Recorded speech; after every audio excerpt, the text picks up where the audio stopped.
सादर जय श्री कृष्ण मित्रों, आप सभी का बहुत बहुत स्वागत है आपके अपने ही चैनल एस्ट्रो गुरुजी में। मित्रों, यदि आपने अभी तक हमारे चैनल को सब्सक्राइब यदि नहीं किया हो तो अभी सब्सक्राइब कर लें और बेल आइकन को अवश्य दबाएं, जिससे हमारे अगले आने वाले नए वीडियो की नोटिफिकेशन सबसे पहले आपके पास पहुंचे। आप नित्य नई नई ज्ञानवर्धक जानकारियां व नित्य का राशिफल हमारे चैनल से प्राप्त करते रहें। तो मित्रों, आज आपको हम बताने जा रहे हैं अति पुण्यदायिनी रविवार की व्रत कथा। तो इस व्रत को जो भी स्त्री पुरुष श्रद्धा पूर्वक करते हैं उन्हें हर जगह सम्मान की प्राप्ति होती है। चाहे सामाजिक जीवन हो, राजनीतिक क्षेत्र हो, व्यापार व्यवसाय हो, सभी और व्यक्ति को सफलता मिलती है। विशेष करके कार्य में यश की प्राप्ति हो जाती है। तो मित्रों, पूरे वीडियो को आप ध्यानपूर्वक देखेंगे तभी इसका संपूर्ण फल आपको मिलेगा। तो जीवन में सुख, समृद्धि, सम्मान, स्वास्थ्य व मनोकामना की पूर्ति के लिए रविवार का व्रत सर्वश्रेष्ठ होता है। इस व्रत के करने व इस कथा को श्रद्धापूर्वक श्रवण करने से मनुष्य की सभी इच्छाएं पूर्ण हो जाती है। तो रविवार के दिन व्रत करने वाले को सूर्योदय से पूर्व बिस्तर से उठ करके शौच, स्नान आदि से निवृत्त होकर के स्वच्छ सफ़ेद वस्त्र पहनना चाहिए। इस व्रत में प्रातः या शाम के समय सूर्यास्त होने से पूर्व एक ही समय भोजन ग्रहण करना चाहिए। व्रत कथा सुनने के बाद भगवान सूर्य देवता का स्मरण करते हुए सूर्य भगवान को जल दे करके सात्विक भोजन अथवा फलाहार लेना चाहिए।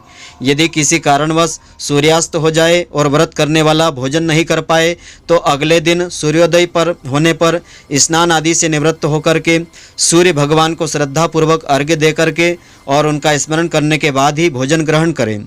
और व्रत के दिन व्रत करने वाले को तेल से निर्मित नमकीन खाद्य पदार्थों का सेवन नहीं करना चाहिए। इस दिन विशेष करके नमक का प्रयोग करने से बचना चाहिए। सात्विक आहार लेना चाहिए। एक ही बार भोजन अथवा फलाहार लेना चाहिए और इस दिन झूठ नहीं बोलना चाहिए। विशेष करके ब्रह्मचर्य का पालन करना चाहिए। तो इस दिन की व्रत कथा इस प्रकार से है। इस व्रत कथा को इस दिन श्रद्धापूर्वक सुनने से भगवान सूर्य नारायण की विशेष कृपा मिलती है। जीवन में अपार सफलता इससे मिलती है।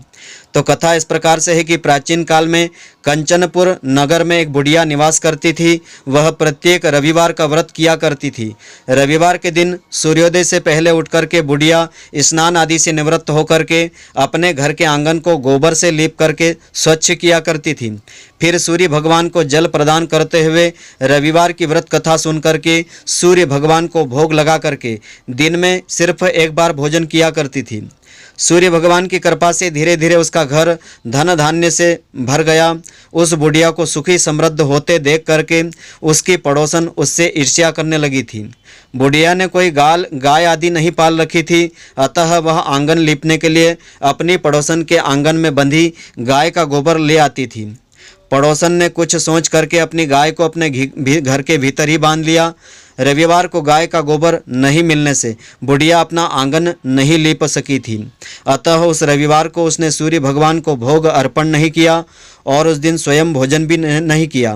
भूखी प्यासी रह गई। रात्रि में सूर्य भगवान ने उसे स्वप्न में दर्शन दिए तो बुढ़िया ने सारी बातें बताई। तब सूर्य भगवान ने कारण जान करके उस बुढ़िया से कहा कि हे माता, मैं तुमसे अति प्रसन्न हूँ और तुम्हें ऐसी गाय प्रदान करता हूँ जो तुम्हारे घर आंगन को धन धान्य से भर देगी। ऐसा कह करके सूर्य भगवान अंतर ध्यान हो गए और प्रातःकाल सूर्योदय से पूर्व उस बुढ़िया ने की आंख खुली तो वह अपने घर के आंगन में एक सुंदर सी गाय और उसके बछड़े को देख करके हैरान रह गई। गाय को आंगन में बांध करके उसने जल्दी से चारा ला करके उसे खिलाया और पड़ोसन ने उस बुढ़िया के आंगन में सुंदर गाय और बछड़े को देखा तो वह उससे अधिक और ईर्ष्या करने लग गई। तभी गाय ने सोने का गोबर किया। गोबर को देखते ही पड़ोसन की आंखें फटी सी रह गई। पड़ोसन ने उस बुढ़िया को आसपास नहीं देख करके तुरंत उस गोबर को उठाया और अपने घर में ले गई तथा अपनी गाय का गोबर वहां रख के आ गई। सोने के गोबर से पड़ोसन कुछ ही दिनों में धनवान बन गई।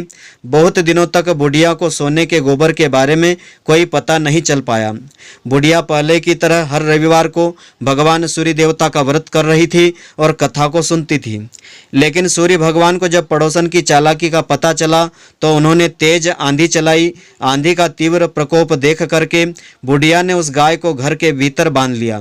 सुबह उठकर बुढ़िया ने ने सोने का गोबर देखा तो उसे बहुत ही आश्चर्य हुआ। उस दिन के बाद बुढ़िया गाय को घर के भीतर ही बांधने लगी और सोने के गोबर से कुछ ही दिनों में वह बुढ़िया बहुत ही धनी हो गई। उस बुढ़िया के धनी होने से पड़ोसन बुरी तरह जल भुन करके उससे राख हो गई और उसने अपने पति को समझा बुझा करके उस नगर के राजा के पास भेज दिया। राजा को जब बुढ़िया के पास सोने का गोबर देने वाली गाय के बारे में पता चला तो उसने अपने सैनिक भेज करके बुढ़िया की गाय लाने का आदेश दिया। आदेश के अनुसार सैनिक बुढ़िया के घर से गाय व बछड़े को अपने महल में ले आए। उन्होंने बुढ़िया की एक भी नहीं सुनी। बुढ़िया ने उस दिन कुछ भी नहीं खाया था। उसी रात सूर्य भगवान ने राजा को स्वप्न में कहा कि हे राजन, बुढ़िया की गाय व बछड़ा तुरंत लौटा दो, नहीं तो तुम पर विपदाओं का पहाड़ टूट पड़ेगा।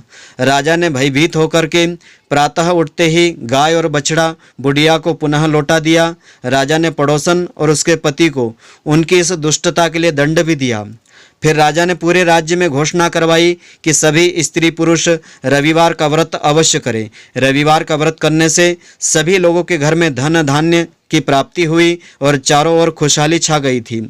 तो यह थी सूर्य नारायण भगवान की व्रत कथा। इस व्रत कथा को इस दिन श्रद्धा पूर्वक सुनने से सूर्य भगवान की विशेष कृपा हमको मिलती है और मान सम्मान की प्राप्ति होती है, कार्य क्षेत्र में हमको सफलता मिलती है। तो मित्रों, आशा करता हूँ कि आपको हमारी यह ज्ञानवर्धक जानकारी पसंद आई होगी। यदि आपको पसंद आई हो तो आप हमारे वीडियो को लाइक व शेयर अवश्य करें। धन्यवाद। जय श्री कृष्ण मित्रों, फिर मिलेंगे।